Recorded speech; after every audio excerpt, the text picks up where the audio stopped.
হাতর একটু দাঁড়াও। আর ব্যস্ত আমি, কিছু কইবি?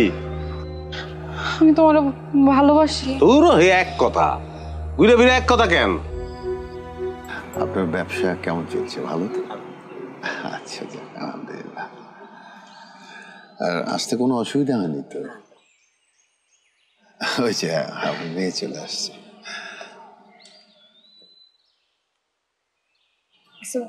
ওয়ালাইকুম আসসালাম। বসো মা।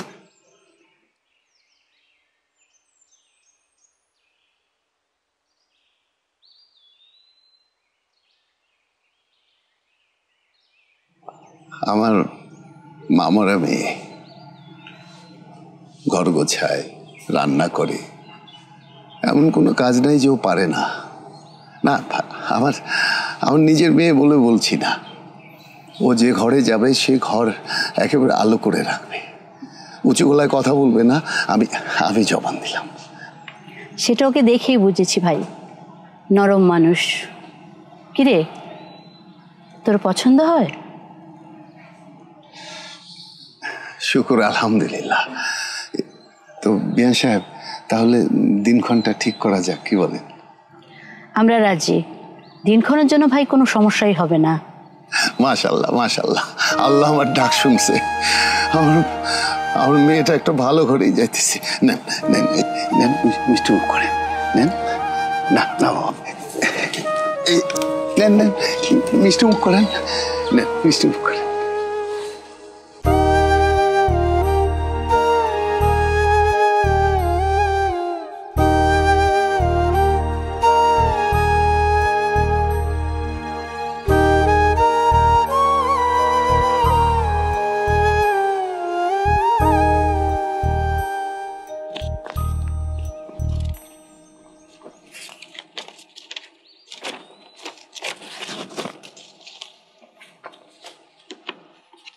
তুই আইসস? কালকে তোর সঙ্গে খারাপ ব্যবহার করছি, অথচ তুই উপকার করছস। উচিত হয় না এটা, মিস্টেক, মনে রাখিস না।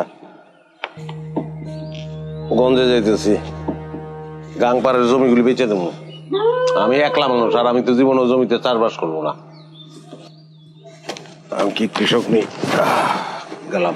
হাতর একটু দাঁড়াও। আর ব্যস্ত আমি, কিছু কইবি?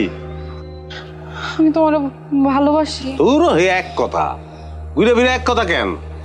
পুরান রেকর্ড। এখন প্রেম ভালোবাসার যুগ নাই, এখন টুকুর টুকুরের যুগ না। এখন ধরো তক্তা মারো বেড়াই, এগুলো মাথা থেকে ফালাই দে। আব্বা আমার বিয়ে ঠিক করে ফেলাইছে। ফ্যান্টাস্টিক, ভালো কাজ করছে। বিয়ে হইব, দাওয়াত গ্রহণ করলাম, যামু, খেয়ে দিয়ে আসবো। তুমি কেন বুঝতেছো না? দাও, তোমার উপরে রাগ করে আব্বা বিয়ে ঠিক করছে। তুমি একটু আব্বারে বোঝানো। তুমি কইলে আব্বা মাইনা নিব।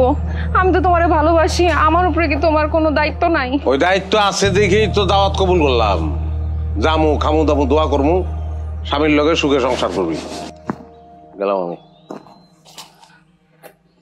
আমি কি এতটাই খারাপ? খারাপ বলো তো বুঝি না রে।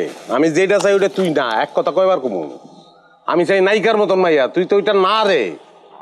খামাখা দিকদারি করো।